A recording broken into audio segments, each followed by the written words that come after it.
we're on now. This is great. Yes. Hello, everyone. Welcome to the Fixed Blood Sugar webinar.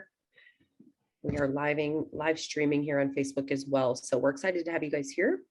Today's going to be a really good webinar because not only are we going to talk about type 2 like we do each week, we are going to be talking about something that comes up often, that we get a lot of questions about. And when we are live with our webinars, we have a lot of people that bring up discussions about anxiety. And that can mean a lot of things to a lot of different people. So today we're going to talk about that, maybe some options for helping with anxiety, and we'll see what Dr. Saunders has, maybe what's worked for some of his patients, and how anxiety can also affect your type 2.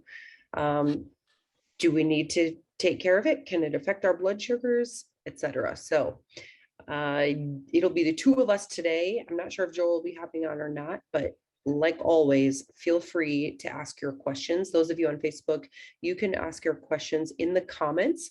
And then if you are with us on Zoom, you can post those right in the Q&A.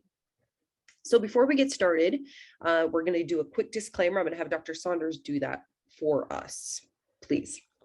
Okay. So the information that you get here may not apply to you specifically. So the information is for general information purposes, and then you can take that information and see if it applies to you. And you may need to do some research or work with your healthcare provider to decide if that's the right thing for you, because everybody's different. Yes, we are. Okay. Let's talk about anxiety. We have had a very interesting couple of years with the C virus that's been going on. And so for many people, it has created a lot of anxiety. And let's kind of jump into that. Are you seeing a lot of patients come in with concerns or maybe looking for help?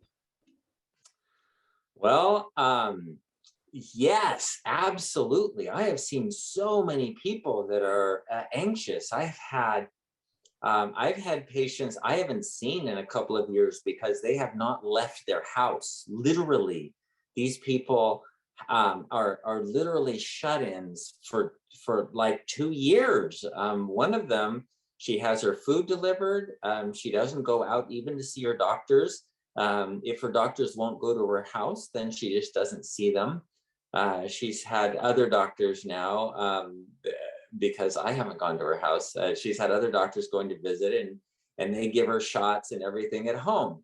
And she's so anxious about leaving the house and getting the coronavirus. Anxiety is big. It's a really, really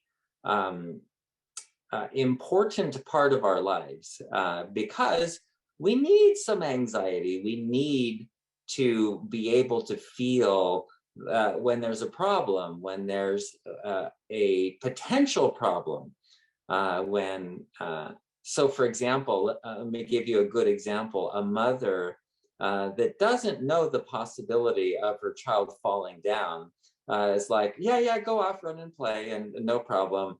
And then but the mother who knows there's a cliff nearby that the child can fall off of starts getting a lot of anxiety when the child's out of sight. Like, where's my kid? Where's my kid? Where's my kid?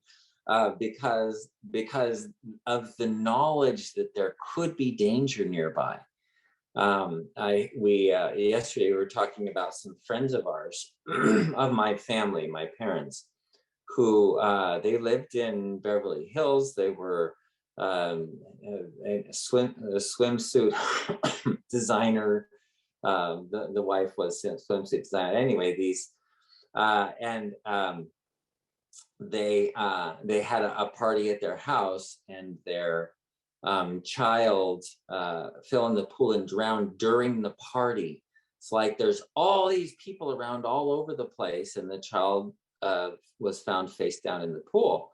And they were just devastated. And but at the time, the wife was pregnant, and they had another child. And then they drown-proofed the child. They taught him how to swim. But there was another party at the house, and they found the child face down in the pool. Their second child face down in the pool. So they filled in the pool and said, "Forget it. We're done with pools here." How much anxiety does it take to make sure things don't happen, and they happen anyway. Things just happen. You think you've got something fixed, and it may not be the case. And so here we are in the middle of a pandemic, and a lot of people are worried about it, and there are people getting sick, and I've had a lot of, oh my gosh, out of the patients that I have, I've had hundreds of people calling me and saying, "I'm sick, I need something, I need the ivermectin or hydroxychloroquine, or what's the protocol? What do I do? What do I do now? I just tested positive." And so the anxiety that comes around that is worry. What do you worry about? And so it's not completely unnecessary. You should worry. There are things you should worry about and have anxiety over. On the other hand, there are things you should not worry about and not have anxiety over. And those are the excess stress that will affect your diabetes a lot. So people who stress out about unimportant things are usually trying to avoid something that's really important that they should worry about. And what that is just depends on the individual. Some people, they start worrying about their children when they should be worried about their job, and they're having problems in their work, and they start focusing more on their children. Don't do this, don't do that. No, don't go out there. Put a coat on, and all of that stuff, because they just can't think about it. They can't deal with all of the stress and problems that they should be worried about in their job. Or they lost the job, or don't have income, or they have financial problems, and I just can't deal with that now. So I'm doing this instead, and worried about this instead. And I see that a lot in my practice. People, and I tell them, you should really be concerned about this diabetes, your diet. You've gained a lot of weight. You now have insulin resistance, and this is going to affect your brain and your heart, your kidneys, your nerves. This is a potential big problem here. And they're like, "Well, I can't worry about that now. I got the coronavirus to worry about, or I got other things to worry about." Those kinds of anxiety, it's important to look into yourself and say, ask yourself, am I really worrying about the right thing? I've had cases of anxiety where the brain isn't functioning, and that's something you have to deal with, is because if you're not dealing with the brain dysfunction, in some cases it's a stroke. And there's something wrong with the brain. So the brain automatically comes up with anxiety. Something's wrong, something's wrong, something's wrong. And you're going, I don't know what's wrong. So you're looking around, maybe it's this, maybe it's that, maybe it's this, maybe it's that. But not dealing with what's the reality. So sitting back or talking to someone, that's where a good doctor, a good therapist, or someone that can help you, and to ferret out what is the real issue here. I'll give you an example just to illustrate it so that you can see what I'm talking about. There was a woman who was dragged in, like almost literally dragged into my office, because she had agoraphobia and would not leave her house. She was just so anxious all the time. She just would not leave her house. And her uncle went over to her house, and of course everything was a mess there. So yeah, he dragged her into the house. She's got a problem. We need to fix this. Find out what's wrong. So through the interview and talking to her, It turns out that she had stomach problems, had a lot of stomach problems. For a long time, she had stomach problems. And I'm like, maybe digestion, absorption. So we did a whole bunch of tests, digestion, absorption tests, and did a toxicity test, a heavy metal toxicity test. That test, that toxicity test came back like the bismuth was off the charts, like 100 times off the charts. It wasn't just, half or twice as high as normal. It wasn't 3 times. I'm talking 100 plus times higher than a normal. I'm like, what the heck is this? And she said, well, I have all these stomach problems, and so I've been drinking about 1 bottle of Pepto-Bismol a day. And I'm like, oh my gosh, a bottle a day. She goes, well, I just take 1 little cup, but then my stomach gets irritated an hour. So I take another little cup, and then an hour later, another little cup. And then by the time I'm done, I've almost finished off a bottle in a day. And so we had to do chelation therapy to get all that bismuth out of her body, and her brain came back. She was fine. She's up running around, and she has no anxiety. Anxiety is gone. Wow. And I've had this with other toxicities too. People with lead toxicity. It's a man I had with lead toxicity, mercury toxicity, other things like organophosphate poisoning. I've had a case of that where it caused Parkinson's disease and a lot of anxiety. Somebody with, that kind of thing. When the brain is not functioning for whatever reason, whether it's toxic or a stroke or something, then there's often an anxiety associated with that. Why? Because the brain, the automatic default of the brain is to look for problems, to look for danger. You're always looking out for danger.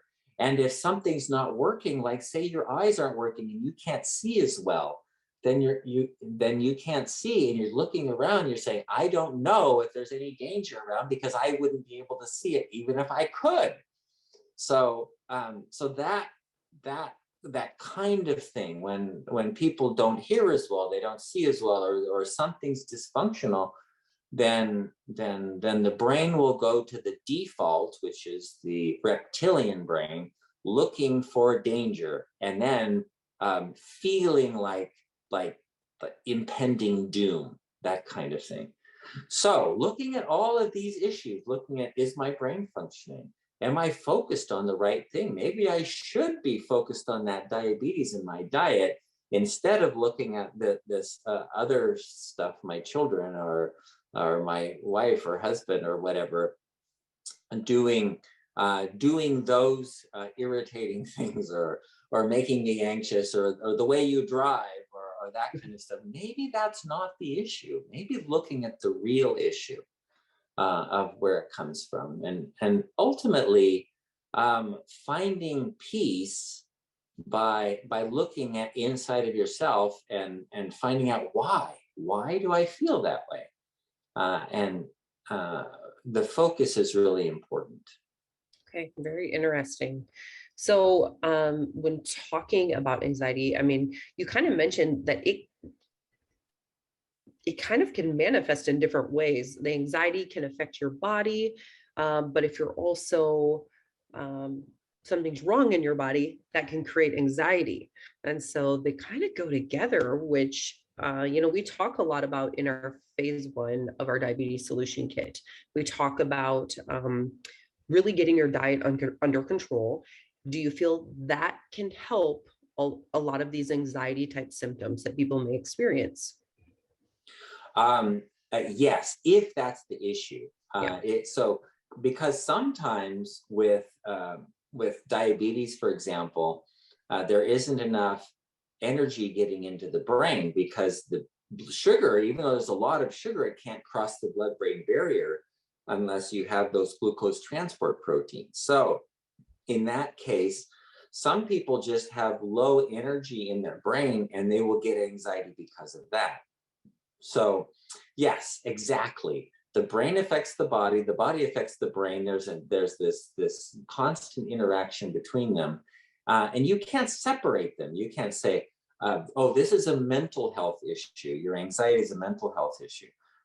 Well, you know what? Find out what's going on. If you're not sleeping at night, lack of sleep can cause excess adrenaline being produced. Excess adrenaline causes anxiety, and you could have full-on panic attacks just because you don't sleep. So looking at the cause, the underlying cause, why do I feel this way? What's going on? Is there something that's really wrong that I need to deal with? That's the issue.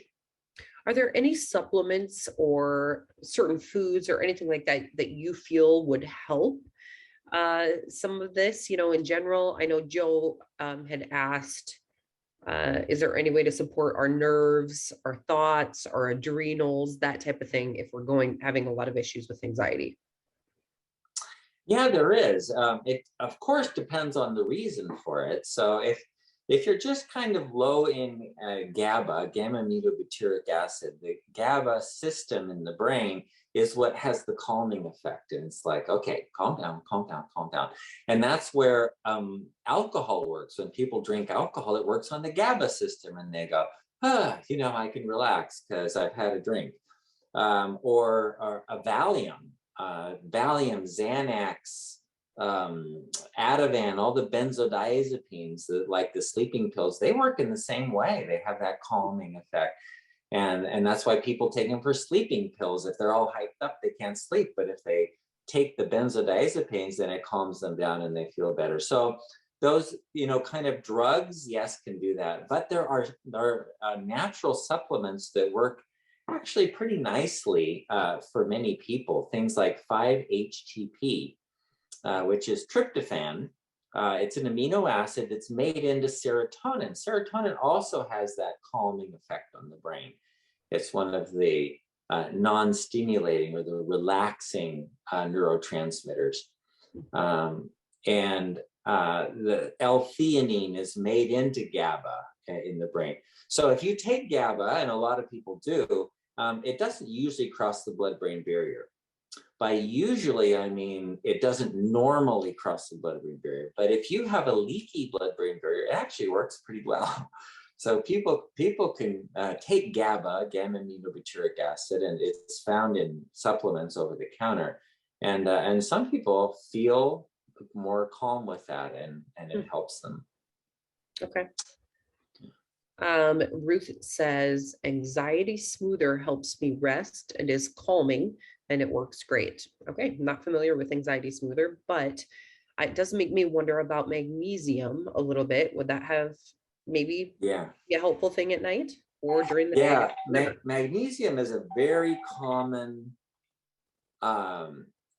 deficiency. And so when people are low in magnesium, they tend to get anxiety because magnesium has the relaxing effect, where calcium has the stimulating effect, and there's a balance between them. And if they're not balanced properly, then people tend to have the stimulation without the relaxing, and they get spasms and they get anxiety and even panic attacks. So palpitations of the heart, that kind of thing. So there's a supplement called Calm, CALM, which is a magnesium supplement. Essentially, it has amino acids in it as well. But the way it works is the magnesium has that calming effect, the relaxing effect, and helps people sleep at night. I have that actually, and we use that here in my family. I'm going to post an Amazon link actually to that, because we found it pretty helpful. There's different kinds, different flavors, etc. But I will post that in the chat. We do have a question here from Anonymous. It says, my 11-year-old daughter is struggling with anxiety, pulling out most of her eyelashes, struggling to focus in school, and having a lot of outbursts. I've heard that CBD and CBD gummies might help. Thoughts? Okay, excellent question. Okay, CBD is not a bad thought, and I've used it for many people. It doesn't have any of the addictive properties of THC.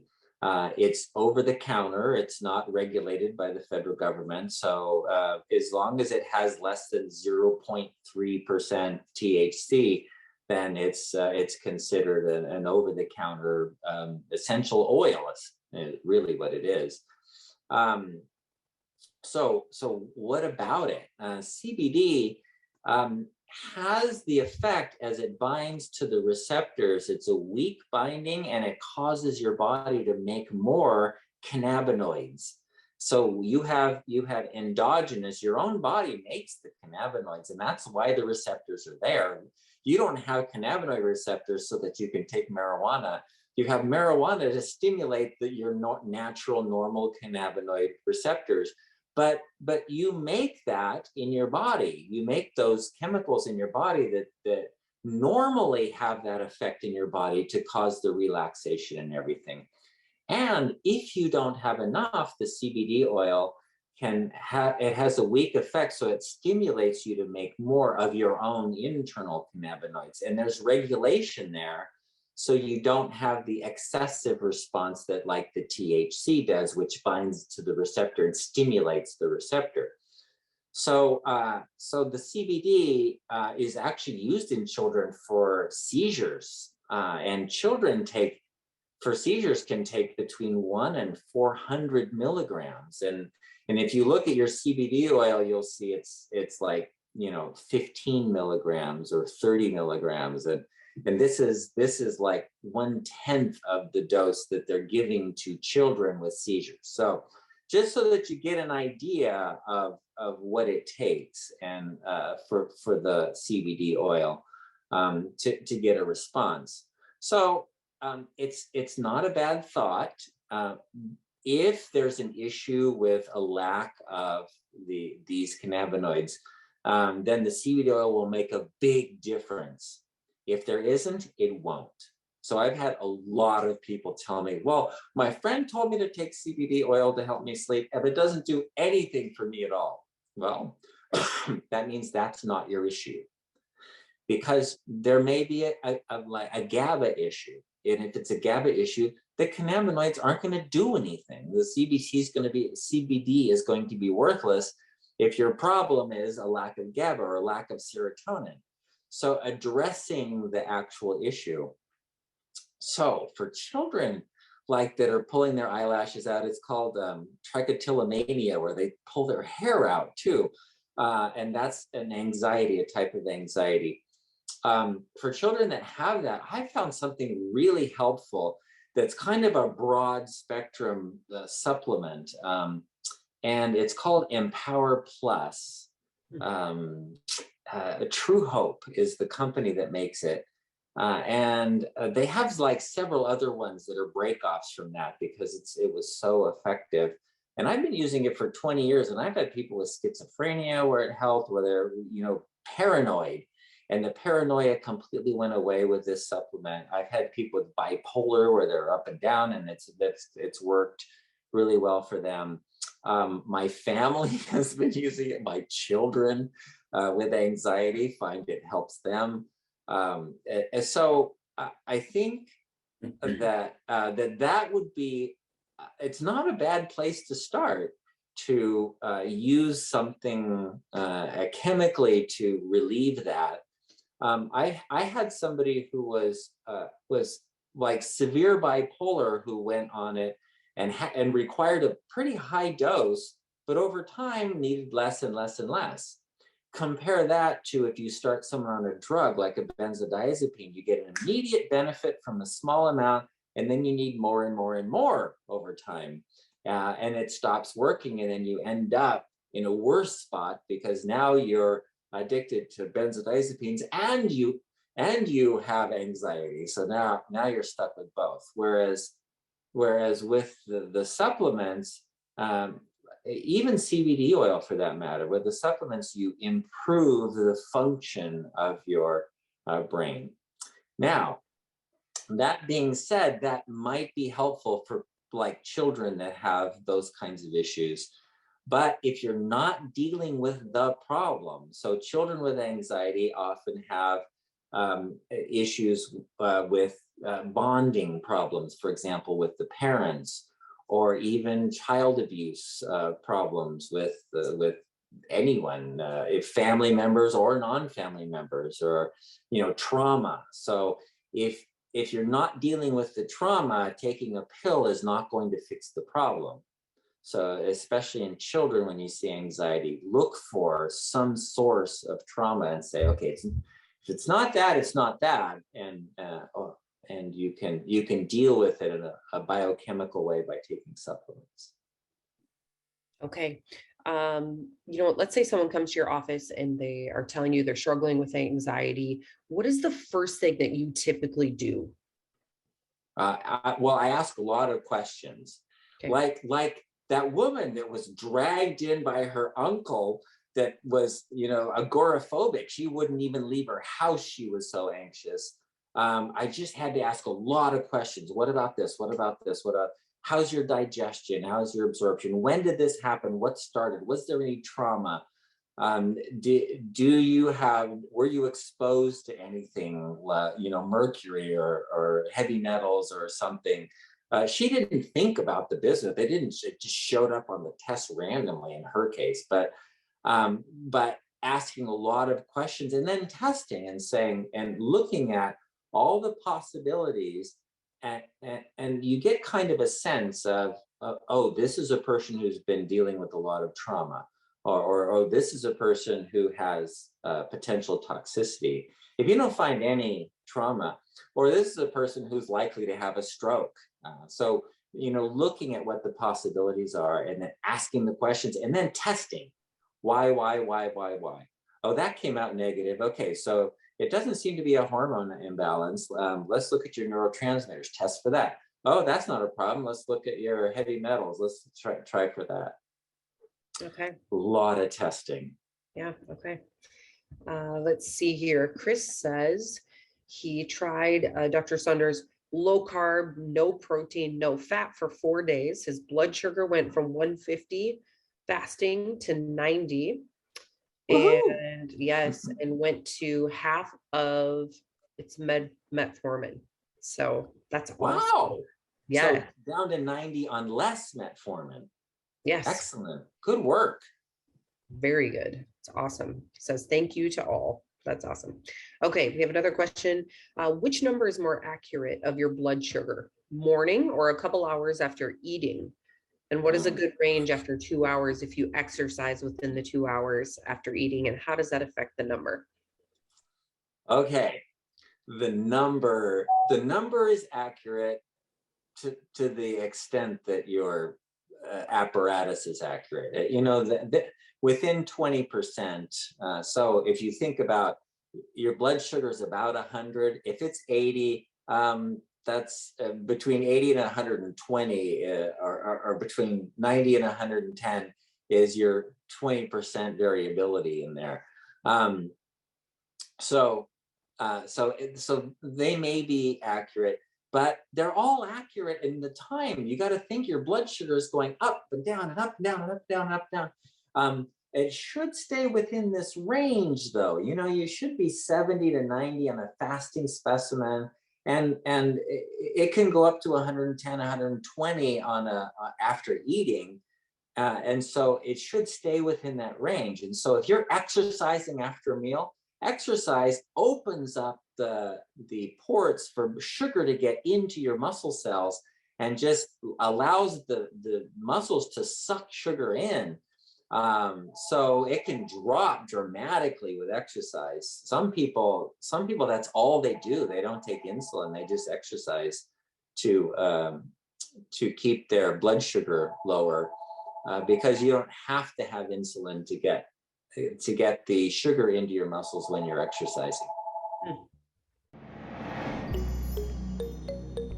Today's Fixed Blood Sugar webinar is sponsored by Synachroma, our best-selling advanced blood sugar support formula. Now, thousands of people around the world are taking Synachroma every day as part of their program to fix their blood sugar using natural ingredients that simply work. Now, Dr. Saunders formulated Synachroma to meet key nutritional deficiencies that most people have unknowingly suffered from for far too long.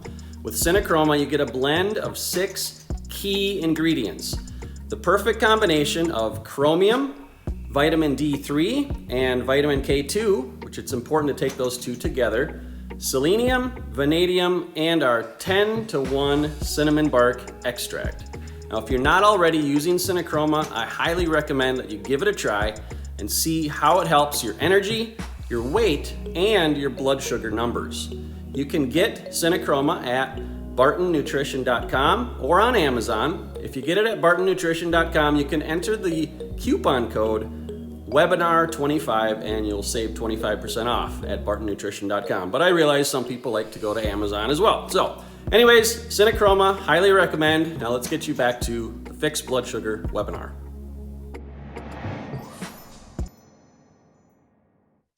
All right, very cool. All right, let's see. My doctor said I shouldn't take magnesium because of the stent that was put in my heart. I do not understand this. I don't either. I can't think of why magnesium. Most people are deficient in magnesium, and an eluting stent, would that affect it? I don't think it would. Magnesium doesn't build up anywhere. I don't know. I don't know why. I don't know why a doctor would say that. There must be a reason why they thought magnesium would be an issue. We'll have to ask him and let us know. Yeah, I'd love to know. Okay, let's see. Question from Johanna. With anxiety and not being able to fall asleep, how do you feel about children taking melatonin? Are there long-term effects? How should they take it? And when does the absorption stop working?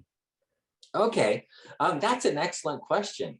Melatonin is one of those hormones that, gosh, as I research it, it seems like it's okay. It's like normally in just about every case, when you take a hormone, you shut off the gland that makes that hormone. So if you take thyroid, you're going to shut off your thyroid gland.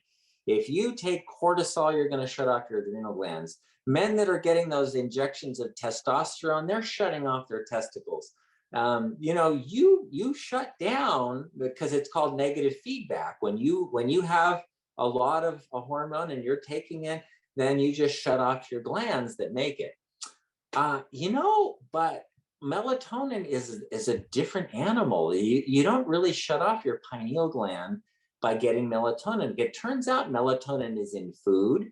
It's made by the the lining of your intestines. It's made in your skin. It's made in your body and other places. So because it's not only made in the gland, I suspect that's why. I don't know why, but I suspect that because it's not only made in the glands, it's made in other areas of the body. That when you take it, it doesn't shut off your body's own production of it. So, having said that, the research shows that the more melatonin we have in our bodies, the less problems we have with our brains. So, and that means Parkinson's, Alzheimer's, multiple sclerosis. The research on that shows more melatonin, less disease, less brain disease. So, because melatonin is a great anti-inflammatory for the brain. So, having said that, melatonin comes from serotonin, and so you can take 5-HTP and you get serotonin, which is then made into melatonin. Some people have a slow process of making melatonin. So taking a little bit of extra in children doesn't seem to cause a problem, and they seem to be able to sleep with it. My son takes it. His mom gives it to him every night so that he can get some sleep.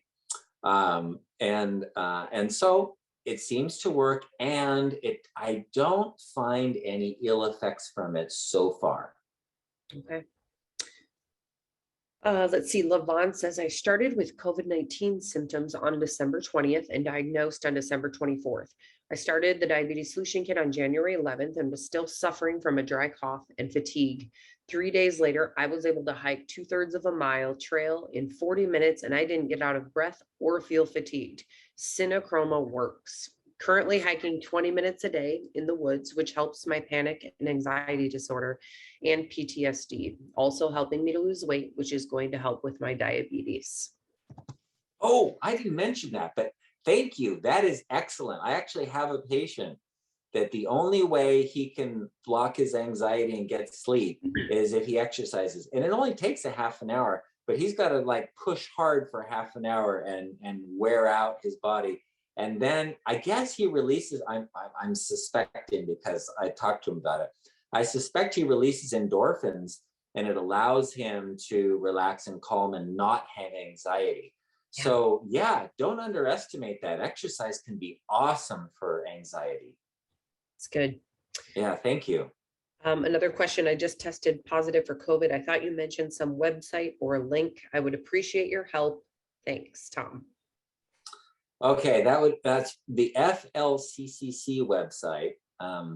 F is in Frank, LCCC, and that's Frontline Doctors is their name of the group, and they do research, and they're constantly changing it. I looked at it recently, and it was different than what I was using when I had first copied their protocol.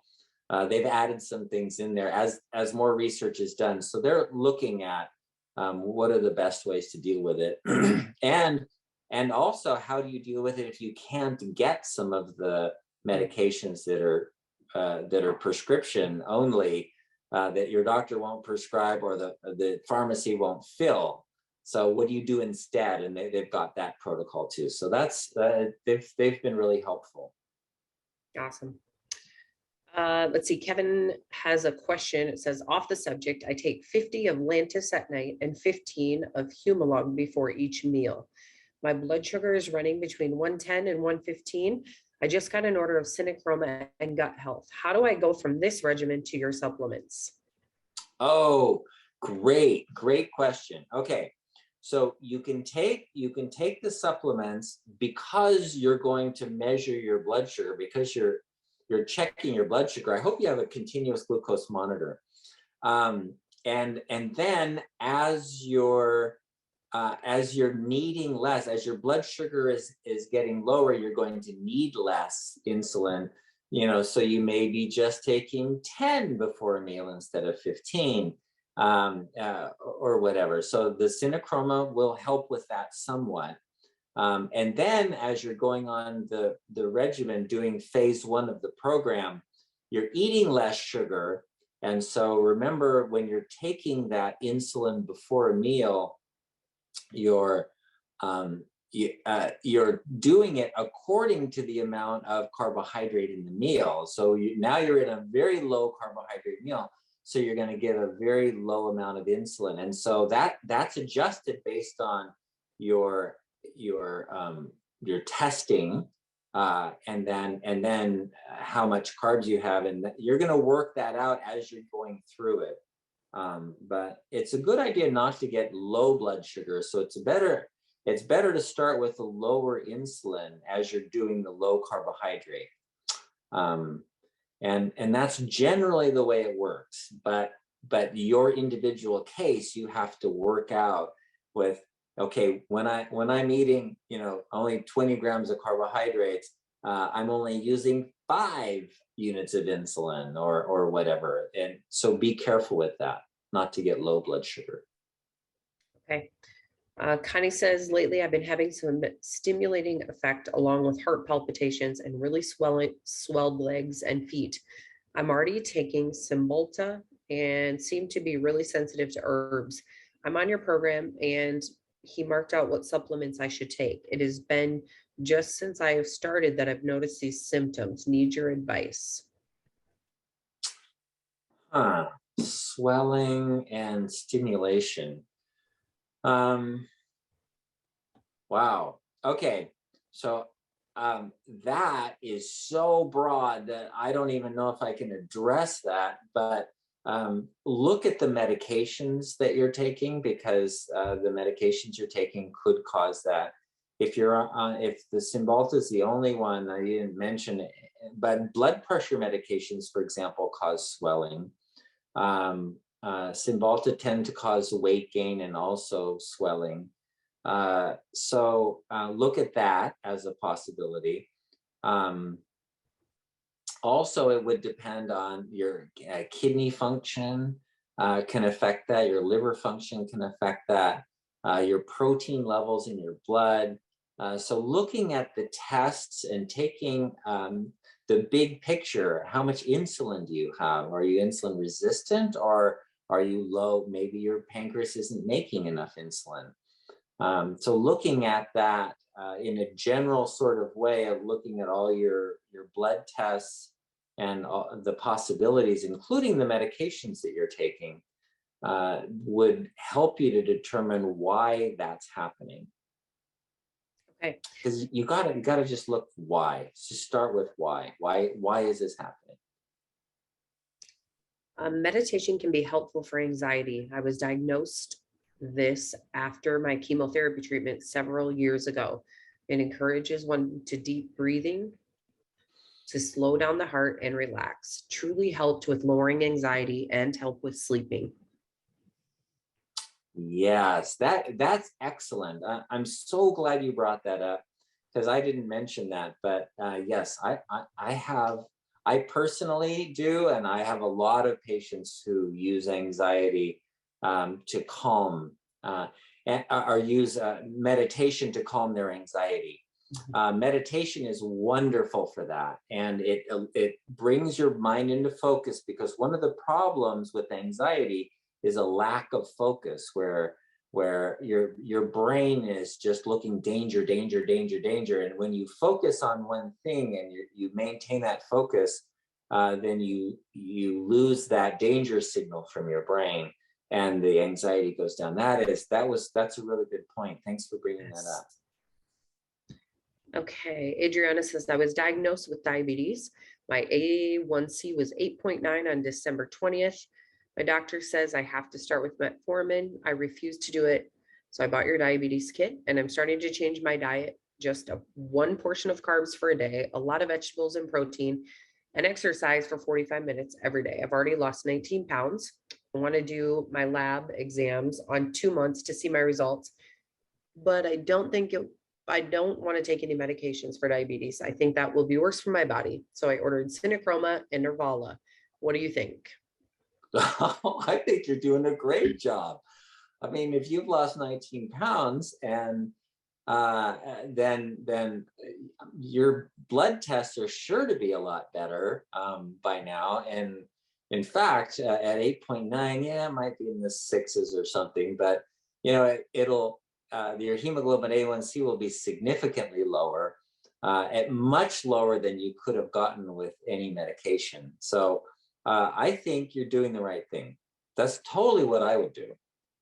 That's awesome. Okay.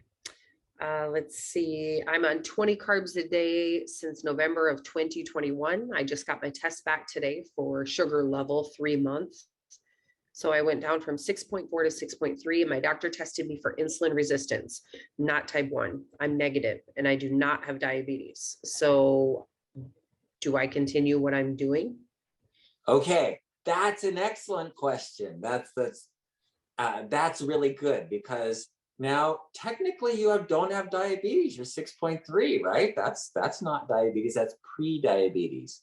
Okay, so think of it as on a scale. That it's not a yes or no question. It's where are you on the scale? So I think ideally your hemoglobin A1C should be right around 5. So you still have a ways to go, and I think you should continue. I would continue the program until you get your hemoglobin A1C around 5. Why is that? Because that's not pre-diabetes. Then you're not at risk for getting for example, kidney disease or brain disease or heart disease, when your hemoglobin A1C is in the 5 range.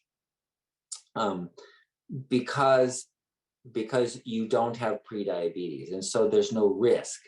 People with prediabetes can still get kidney disease and brain disease and heart disease. So you're not out of the woods just because you're in the pre-diabetes range. So yeah, I would keep going. Keep going. You're doing great. Great job. Okay. I take a daily vitamin that has a lot of the same ingredients as Synachroma, and I'm concerned I might have too much if I stay on both. Should I stop my daily vitamin? You're the best.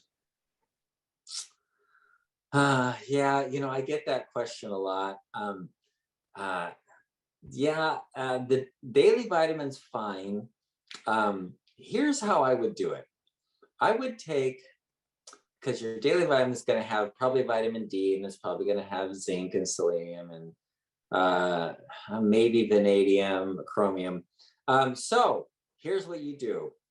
You take every other day your daily vitamin and every other day your Synachroma.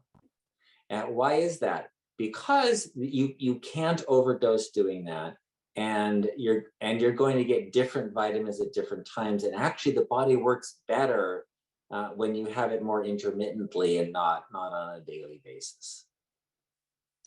Okay. My A1C is up to 9. I lost weight, but why is my sugar so high? Please help me. Thank you. Okay, that's a great question, and everybody should know about this. And that is, wait a minute, I've lost weight and my blood sugar is higher. Okay, that's almost a danger signal, because if you're losing weight and your blood sugar is going up, that means you're burning fat, but not sugar, because your sugar's going up. Your blood sugar's too high. So that usually means your pancreas is no longer producing insulin, or not enough insulin. So that's where you need to find out. That's the first thing you need to find out of why is if you're losing weight and your blood sugar is going up, you need to know if your pancreas is producing insulin. And then second of all, start looking for autoimmune diabetes. So that would be like, they should test for it's called GAD65 and islet cell antibodies and insulin antibodies. So those tests need to be done to find out why. Okay, great question here from Jeff. My husband started on phase 1 8 months ago and lost 28 pounds. He gained almost all of the weight back in a matter of a few weeks when he started on phase 2. He will be going back to phase 1. How can he move to phase 2 more successfully? Oh, that is a great question.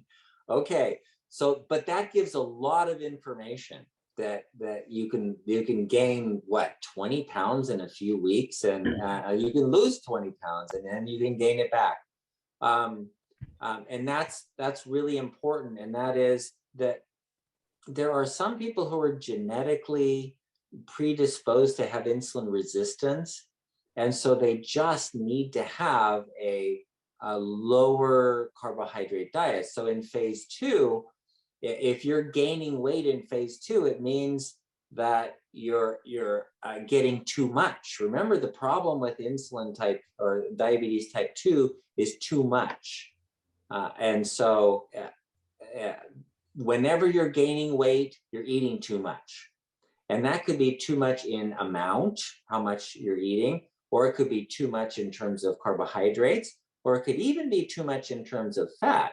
So weighing those differences and finding out what is too much for you, because if you're starting into phase 2 and you're eating more than you usually eat, and you can gain the weight back pretty quickly. Okay, Adriana says my legs are itchy, and when I scratch, they get purple spots. Are those consequences for type 2 diabetes? I was just diagnosed a month ago. No, not specifically for type 2 diabetes. So when the purple spots when you scratch means there's blood leaking into the tissues, and that means you have your blood vessels are weak. So why the weakened blood vessels? There's something going on here, and it might be related to diabetes because if you have some kind of weakness that both the is causing the diabetes and is causing the weak blood vessels, then that's something that's important. So for example, you might have deficiencies. Vitamin C deficiency would cause inflammation, can contribute to diabetes type 2, and can also make your blood vessels really friable, weak, so that they would break open easily and bleed internally when you scratch. So looking for deficiencies, mineral deficiencies, zinc would be a big one here too. Something to look at, vitamin C, zinc, selenium, chromium. Well, not for the leg scratching thing. And that would be a first place to look. And then, I don't know why else you would get that. If you have like allergies and stuff, you can get the blood vessels leaking as well, because they get really dilated and they can leak. So I don't know. That's something you have to look into. But the answer to your question is not specifically because of diabetes. There's something else going on that you need to find answers. Okay. Let's see, next question. I was 210 pounds when I started cutting pasta, bread, carbs, etc. 1 year ago, I reached 165 pounds, no problems, and then started keto with your supplements in November of 2021, when my sugar was still going up from 6.1 to 6.3 to 6.4, and now went back. Since starting your program in November, I'm at 150 pounds, but I feel good. How far can I go down in pounds? Okay. Well, how far can you go? Well, if you're look at your body mass index. So it depends on your height, of course. So if your body mass index is getting into the teens, 17, 18, 19, that's a pretty low body mass index. That you're getting pretty thin there. So keeping your body mass index around 20-ish. So 19 would be okay. 18, 19, 20, 21. Though that would be a good relative place to start. Okay. Jim says my A1C is consistently 7.1 regardless of what I do. I have stage 4 CKD. I watch my food intake, being careful on sugar content. Any suggestions? Yeah, okay. CKD is chronic kidney disease. That means, and stage 4 means it's significant. Stage 5 is where you need dialysis. So it's significant kidney disease. I think that being on the phase 1 of the program and getting that hemoglobin A1C way down, and if that takes eating very small amounts of food, very small meals, or 1 meal a day, is a fine way to do it. Somehow you got to get that hemoglobin A1C down into the 5s, like somewhere right around 5. Because that's where you're going to have the benefit of saving your kidneys and preventing dialysis. So my suggestion would be to decrease the amount of intake, because this is due to toxicity, and allow your body to detox. And so if you do phase 1 and then do phase 1 and 1 meal a day, that would be even better. Okay. Let's see. Ralph says my wife has secondary adrenal insufficiency. She developed polymyalgia and was treated with prednisone that caused diabetes. We have ordered the diabetes reversal plan. It said to check with your doctor. She has hypothyroidism and is taking 88 micrograms of levothyroxine. Should she take the iodine? She has lost 24 pounds. Should she take apple cider vinegar? She has received help from Synachroma, but her glucose levels still vary. Her doctor is concerned about vitamin K and the synochroma as she is on Eliquis for past lung blood clot. She has not had nerve issues. Should she take Nervala? Please advise her. Oh goodness. Okay, there's a lot of questions there, and I want to make the questions as relevant to as many people as possible. So there were some issues that were mentioned that we'll talk about. One is the vitamin K and Xarelto or clotting. Vitamin K does not increase clotting. Vitamin K prevents a lack of clotting, and so people whose blood is too thin, because of a lack of vitamin K, if you give them vitamin K, they will clot better, but it does not increase your risk of clotting. And so there is a medication called Coumadin or warfarin that is often given to thin the blood in people who have like pulmonary embolus. They have clotting in their arteries or veins. And that is a vitamin K inhibitor. It blocks vitamin K. So if you take vitamin K when you have that medication, that's a problem. But with Xarelto, that's not a problem. Xarelto works on factor 10. It's not even an issue. So don't worry about that at all. That's not an issue at all. For the other parts of what do I do, it sounds like she's doing it. She's losing weight, which is a very important part. It's a marker. It's not really the issue. It's a marker. So as she's losing weight, her hemoglobin A1C comes down. Her insulin resistance comes down. The synochroma is something that's going to be helpful. And then doing the program is a great way to facilitate that and decrease the insulin resistance. So the phase 1 of the program is excellent. Okay, a question from Belinda. I've been taking your pills for 1 month. My blood sugar has not dipped below 200 except for one time. Suggestions. Okay. When your blood sugar's high, it's because you're eating too much. And most of the time that's too much carbohydrates, which is why we use that in phase 1. Sometimes it's fat though. So if you say, you didn't mention it, but if you're on the phase 1 of the program and your blood sugar is still in the 200s, you might look at how much fat you're eating and because that makes insulin resistance too. That causes the muscles to not bring in blood sugar. So you might look at that. Or if you're just taking the pills and not doing phase 1 of the program, then the answer is obvious. Do phase 1 of the program, because that's where you're going to get the benefits of the blood sugar coming down and the loss of insulin resistance. So you get better insulin sensitivity. Okay. What should you do if you're on dialysis?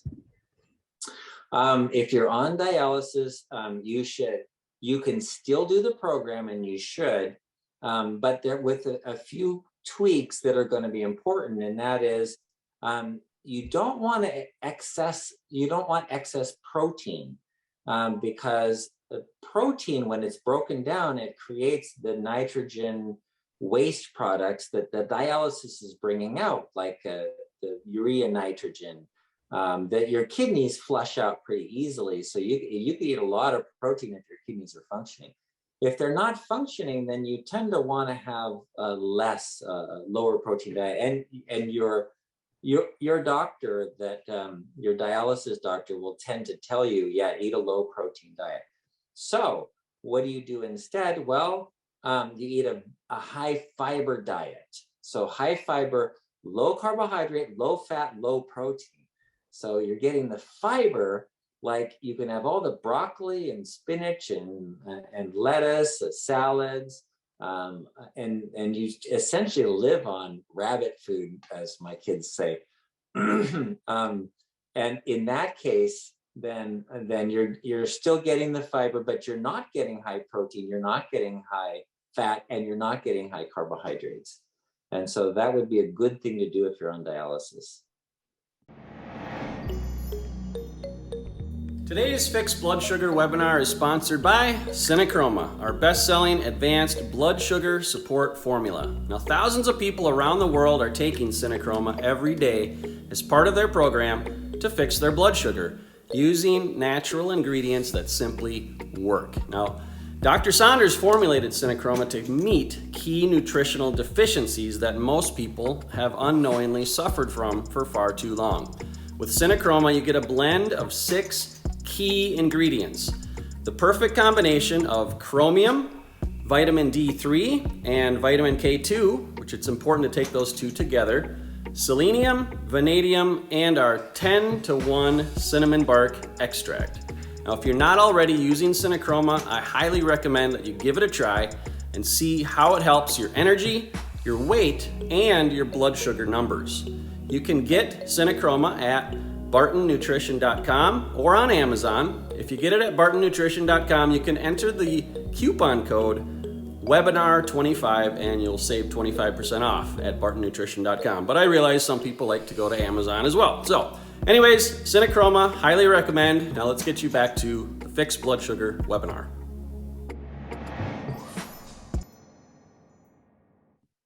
Okay, final question. Does fasting each night from 8 to 8 help your diabetes? Okay. Every time you have an empty stomach, it helps your diabetes. If you want to help it more, have an empty stomach more. And if you want to help it even more, then have an empty stomach for a longer period of time. The empty stomach produces a hormone called ghrelin, and this is water too. I'm not talking about just carbs and fat and calories, even water. So the empty stomach, the fasting literally means empty stomach. So the longer you have an empty stomach, the more the ghrelin you make, the more your anabolic metabolism repairs your body, fixes things, gets your insulin resistance down, and everything will function better. So yes, some people, they fast. I was reading a book from 1910 written by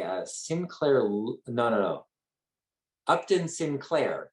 Upton Sinclair is a famous author. He won the Pulitzer Prize or whatever, and he wrote a book called The Fasting Cure. And this is like 100 years ago, and he was talking about curing diabetes and tuberculosis and all these things. But they were doing like 19 days, 30 days, 90 days. We're talking 3 months of drinking only water, and that's what they were doing back then. To cure these things, because this is before insulin, before antibiotics, before all of these chemicals that we have that can fix things or at least relieve the symptoms. They didn't have anything. They didn't have any of that, and they were curing things with fasting. But it was kind of long. They were going like 30 days, 90 days. It's really long. And if you can do that, that is amazing. Yeah. I made it like 8 days. That was a lot for me. Well, I had a guy with heart disease, and he said, I don't want to have the surgery because his doctor said he had to have the surgery. He'd be dead in a month. He said, I don't want to do that. What are my options? And so he fasted water only for 30 days, was completely cured in 1 month. No heart disease. He's still 3 years later, he's still playing tennis. No chest pain, no heart issues at all. It's amazing. Yeah. All right, guys, this has been so good.